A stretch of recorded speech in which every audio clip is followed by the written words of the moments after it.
యేసుక్రీస్తు వారు నిజంగా భారతదేశానికి వచ్చారా?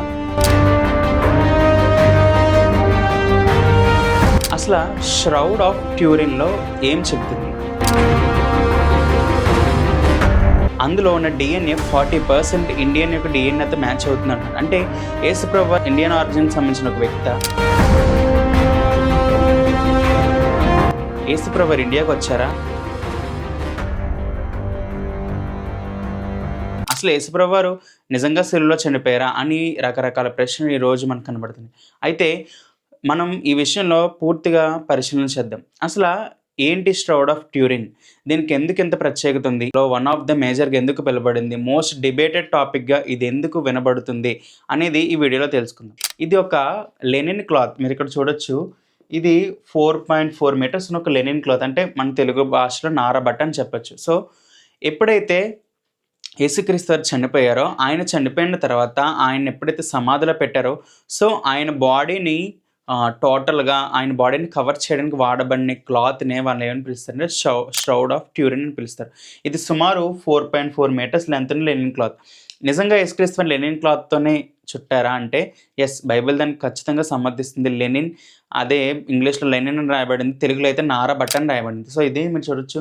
మత్తయి సువార్త, యోహాను సువార్త ఈ 3 రిఫరెన్స్‌లో మత్తయి 27, యోహాను 20, యోహాను 19లో మీరు చూడొచ్చు యేసుక్రీస్తు వారిని నారబట్టలో చుట్టారు. అయితే ఎప్పుడైతే యేసుక్రీస్తు వారి దేహాన్ని చుట్టారో, యేసుప్రభు వారికి ఉన్న ఆయన బాడీలో ఉన్న మచ్చలు కానీ, లేకపోతే ఆ బాడీలో ఉన్న బ్లడ్ కానీ, ఆ బాడీలో ఆయనకైన వూండ్స్ కానీ ప్రతీదీ ఏదైతే పిన్ టు పిన్ ఉందో అది ఒక క్లాత్‌లో ఏమైందంటే ఒక అచ్చు వేయబడినట్టు అయిపోయింది. ఒక 3D ప్రింట్‌లా అయిపోయింది. సో దీన్నే ష్రౌడ్ ఆఫ్ ట్యూరిన్ అంటారు. ఇది ఎక్కడుందంటే ఇటలీ ప్రాంతంలో సెయింట్ జాన్ బాప్టిస్ట్ యొక్క ప్లేస్‌లో ఈ యొక్క క్లాత్ అనేది మనకు కనబడుతుంది. అయితే ఇది ఇప్పుడు ఎందుకు ప్రచురణకు ఒక డిబేటబుల్ టాపిక్ ఎందుకయిందంటే, సైంటిస్ట్స్ 1988లో ఆల్రెడీ అందులోంచి ఒక చిన్న క్లాత్‌ని కట్ చేసి దాని యొక్క డీఎన్ఏని టెస్ట్ చేయడం స్టార్ట్ చేశారు. సో అప్పుడేం చెప్పారంటే ఇది ఒక యూరోపియన్‌కి సంబంధించిన క్లాత్, మెడిటేరియన్‌కి సంబంధించిన క్లాత్ అని చెప్పారు. కానీ ఇప్పుడు రీసెంట్ యొక్క డీఎన్ఏ పరిశీలనలో ఇప్పుడు ఏమైందంటే దీంట్లో 40% డీఎన్ఏ అనేది మన ఇండియన్ ఆరిజిన్‌కి సంబంధించింది ఉంది అని ఇప్పుడు చెప్తున్నారు. అంటే దీన్ని బట్టి ఏమంటున్నారంటే యేసుక్రీస్తు వారు ఎక్కడి నుంచి వచ్చారంటే యేసుక్రీస్తు వారు చనిపోలేదు. యేసుక్రీస్తు వారు ఇండియాకెళ్లారు. ఇండియాలో జ్ఞానం నేర్చుకున్నారు. ఇండియా నుంచి కూడా యేసుక్రీస్తు వారు జ్ఞానం నేర్చుకొని వచ్చారని ఇప్పుడు చెప్తున్నారు. అయితే ఇందులో వాస్తవం ఎంత? ఇందులో నిజమెంత? ఇందులో ఏముంది? అసల ఏంటి ష్రౌడ్ ఆఫ్ ట్యూరిన్ అని మనం తెలుసుకుందాం. సో ఇదేంటంటే ఈ 40% డీఎన్ఏ అనేది ఎందుకంటే ఈ 40% డీఎన్ఏలో ఏమేమి ఉన్నాయంటే మనుషుల యొక్క డీఎన్ఏ ఉంది, యానిమల్స్ యొక్క డీఎన్ఏ ఉంది, పశువుల డీఎన్ఏ ఉంది, ప్లాంట్స్ డీఎన్ఏ ఉంది. సో ఇలాంటి డీఎన్ఏస్ కలగలిపిన ఉంది అంటున్నారు తప్ప ఇది ఇండియన్ ఆరిజిన్‌కి సంబంధించింది మాత్రమే కాదు అని మనం తెలుసుకోవాలి.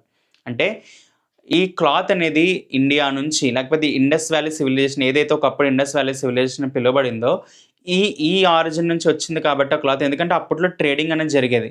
ఎందుకంటే ఒక ఒక ఒక చోట నుంచి ఒక వస్తువులు ట్రాన్స్ఫర్ అయ్యాయి. సో అలాంటి ట్రాన్స్ఫర్ అయ్యే టైంలో మనుషులు చేయబడినా లేకపోతే జంతువులు చేయబడినా మొక్కలకు దాన్ని తాకినా ఆ డీఎన్ఏ అనేది మైక్రోస్కోప్‌లో స్టోర్ అయిపోయి ఉంటది. సో వీళ్ళు రీసెర్చ్ చేసిన దాంట్లో తేలింది ఏంటంటే ఇందులో 40% డీఎన్ఏ అనేది ఇండియన్ ఆరిజిన్‌కి సంబంధించింది మాత్రమే అన్నారు. అంటే యేసుక్రీస్తు వారి డీఎన్ఏ ఇండియా కాదు. యేసుక్రీస్తు వారు చుట్టిన క్లాత్‌లో ఉన్న డీఎన్ఏలో 40% అనేది ఇండియన్ ఆరిజిన్, అంటే ఇండస్ వ్యాలీ సివిలైజేషన్‌కి సంబంధించిందని చెప్తారు. మీరు ఇక్కడ చూడొచ్చు ఈ పాయింట్‌లో ఇది ఒక 3D print of human body. అంటే ఇదివరకు మనకి నెగెటివ్ ఫార్మ్స్ వచ్చాయి. అంటే మన ఫోటోస్‌కి నెగెటివ్ ఫార్మ్ అనేది వచ్చేది.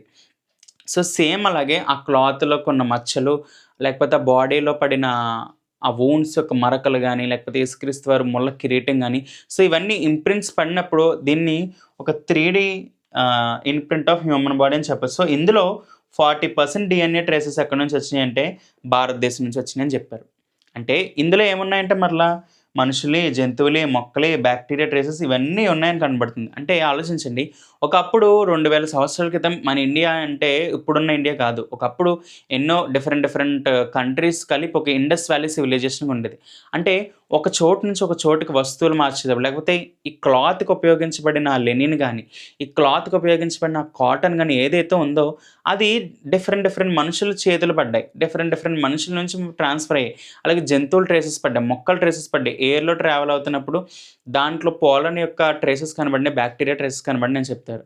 కానీ ఇప్పుడు దీన్ని పట్టుకొని ఏమంటున్నారంటే ఇదిగో యేసుక్రీస్తు వారు భారతదేశానికి వచ్చాడు. ఆయన డీఎన్ఏలో 40% ఉంది అంటున్నారు. కానీ ఆలోచించాల్సిన విషయం ఏంటంటే యేసుక్రీస్తు వారి డీఎన్ఏలో 40% ఇండియాలో ఉన్నదని కాదు.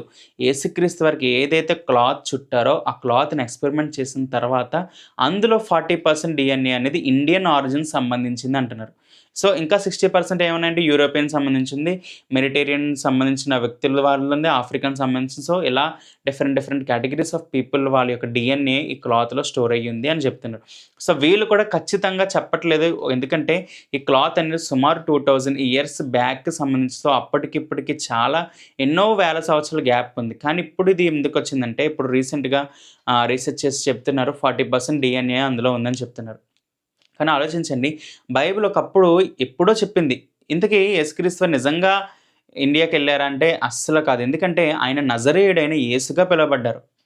ఇంకా మీకు చారిత్రక ఆధారాలు కావాలంటే ఆ రోమన్ గవర్నమెంట్ అనేది యేసుక్రీస్తు వారిని సిలువేసినప్పుడు ఆయన సిలువ పైన ఒక బోర్డ్ కనబడుతుంది. అదే ఐఎన్ఆర్ఐ అంటే ఐఎన్ఆర్ఐ బోర్డ్ మీకు కనబడుతుంది. సో, ఇందులో నజరేయుడైన యేసుక్రీస్తు అనే మీనింగ్ వచ్చే విధానంలో అక్కడ ఆ భాష అనేది రాయబడింది. సో, అంటే నజరేయుడైన యేసు అని గుర్తించింది రోమీయులు. ఆ రోమన్ గవర్నమెంట్‌కి సీల్ వేసి, ఆ సీల్‌కి యేసుక్రీస్తు వారిని చనిపోయిన తర్వాత ఆయన యొక్క సమాధికి కూడా సీల్ వేశారు. సో, ఇవన్నీ ఆలోచిస్తే ఈ ష్రౌడ్ ఆఫ్ ట్యూరిన్‌లో ఆ క్లాత్‌లో 40% డీఎన్ఏ ఇండియన్ ఆరిజిన్‌కి సంబంధించింది తప్ప యేసుక్రీస్తు వారి డీఎన్ఏలో ఇండియా డీఎన్ఏ అనేది కాదు అని మనకు తేలుతుంది. కాబట్టి ఆలోచించండి. ఇలాంటి ఎంతోమంది ఈరోజు సోషల్ మీడియాలో గాని తెలియక ఎంతో విధాలుగా మాట్లాడుతున్నారు. కానీ ఆలోచించండి. యేసుక్రీస్తు వారు నిజంగా ఆయన క్లాత్ ఎంత గొప్పదంటే ఇప్పటికీ ఆ క్లాత్ సాక్ష్యం పలుకుతుంది. ఇప్పటికీ యేసుక్రీస్తు వారు పొందిన గాయాలు, యేసుక్రీస్తు వారు పొందిన దెబ్బలు, ఆ వూండ్స్ మరకలు కూడా క్లాత్ ఈ ష్రౌడ్ ఆఫ్ ట్యూరిన్ క్లాత్‌లో మనకు కనబడుతున్నాయి. ఆయన పడిన మచ్చలకు 3D రూపం కూడా వాళ్ళకి చూపించారు. ప్రతి చోట ప్రతి రక్త బొట్టు కారేంతగా ఆయన చనిపోయారు. ఎక్కడైతే యేసుక్రీస్తు వారి చేతులకు గాని, కాళ్ళకి గాని మేకులు ఉన్నాయో సో, వాటికి ఇంప్రింట్స్ కూడా ఆ క్లాత్ మీద పడ్డాయి. ఇది మామూలు క్లాత్ అయితే కాదండి. యేసుక్రీస్తు వారిని కళ్ళకి కట్టినట్టుగా 3D ప్రింట్‌లో చూపించే నిజమైన క్లాత్ ఇది. ఆలోచించండి. ఈ ష్రౌడ్ ఆఫ్ ట్యూరిన్‌లో ఎన్నో రకరకాల సందర్భాలు, ఎన్నో రకరకాల విధానాలు రాబట్టేసి దీన్ని బైబిల్ కూడా సమర్థిస్తుంది. యేసుక్రీస్తు వారు చనిపోయినప్పుడు ఈ రిఫరెన్స్‌ల ప్రకారం ఆయన నార బట్టలో చుట్టబడ్డారు. అంటే లెనిన్ క్లాత్‌లో చుట్టబడ్డారని ఇంగ్లీష్ బైబిల్‌లో రాయబడింది. తెలుగు బైబిల్‌లో అయితే నార బట్టలని రాయబడింది. సో, ఇప్పుడు ఫైనల్ కన్క్లూజన్ మనకు వచ్చినట్లయితే ఇంతకీ యేసుక్రీస్తు వారు ఇండియాకి వచ్చారంటే కంపల్సరీ రాలేదు. నో. మరి యేసుక్రీస్తు వారి డీఎన్ఏలో ఇండియన్ డీఎన్ఏ ఉందంటే నో. మరి ఏంటి 40% డీఎన్ఏ అంటే ఏ క్లాత్ అయితే యేసుక్రీస్తు వారికి చుట్టబడిందో ఆ క్లాత్‌లో ఇండియన్ ఆరిజిన్‌కి సంబంధించిన 40% ఆఫ్ డీఎన్ఏ ఉంది. ఇందులో మనుషుల డీఎన్ఏ ఉంది, యానిమల్ డీఎన్ఏ ఉంది, ప్లాంట్స్ డీఎన్ఏ ఉంది, బ్యాక్టీరియా డీఎన్ఏ ఉంది, పోలన్ డీఎన్ఏ ఉంది. సో, 40% అనేది ఇండస్ వ్యాలీ సివిలైజేషన్‌కి సంబంధించిన ఆ డీఎన్ఏ అందులో ఉంది అని చెప్తున్నారు. So, 60% Mediterranean, Europe, Africa countries అయితే 40% మాత్రం ఇండియాకి సంబంధించింది. కాబట్టి ఇది నిజాన్ని తెలుసుకోండి. యేసుక్రీస్తు వారు ఇండియాకి వచ్చారు. యేసుక్రీస్తు వారు ఎక్కడ జ్ఞానం నేర్చుకున్నారు? కాశీలోకెళ్లారు. లేకపోతే హిమాలయాల్లో జ్ఞానం నేర్చుకుని ఇవన్నీ కాదండి. యేసుక్రీస్తు వారు నిజంగా గొప్ప మహాజ్ఞాని. ఆయన ప్రపంచానికి వచ్చింది అనేక మందికి ప్రేమను చూపించడానికి. ఇప్పుడు నాకు నిజంగా సంతోషం అనిపిస్తుంది ఏంటంటే, నిజంగా యేసుక్రీస్తు వారి మరణాన్ని వాళ్ళు చాలామంది గుర్తు చేసుకుంటున్నారు ఈరోజు. ఆ క్లాత్ అనేది ఇప్పటికీ సాక్ష్యం పలుకుతుంది. ఇప్పటికీ ఆ క్లాత్ సువార్తను ప్రకటిస్తూనే ఉంది. ది ష్రౌడ్ ఆఫ్ ట్యూరిన్ యొక్క విధానం మనం తెలుసుకోవాలి.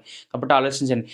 ఇందులో మనకు తెలుసుకోవాల్సిన విషయం ఏంటంటే, ఈ డీఎన్ఏ అనేది కేవలం మనుషులు ఎప్పుడైతే చేత్తో టచ్ చేస్తారో యానిమల్స్ గాని, ప్లాంట్స్ గాని దానికి తగులుతాయో ఆ డీఎన్ఏ అనేది అందులో స్టోర్ అయిపోతుంది. ఆ డీఎన్ఏ తప్ప ఇది యేసుక్రీస్తు వారి బ్లడ్‌లో నుంచి తీసిన డీఎన్ఏ అయితే కాదు. సో, కాబట్టి మీకు ఈ విషయమే క్లారిటీ వచ్చిందని తెలుసుకుంటున్నాను. సో, ఇలాంటి వీడియోలు మన ముందుకు ఎన్నో రాబోతున్నాయి. మీ ముందుకు రావడానికి ప్రయత్నిస్తాను కాబట్టి మన ఛానల్ సబ్స్క్రైబ్ చేసుకోండి.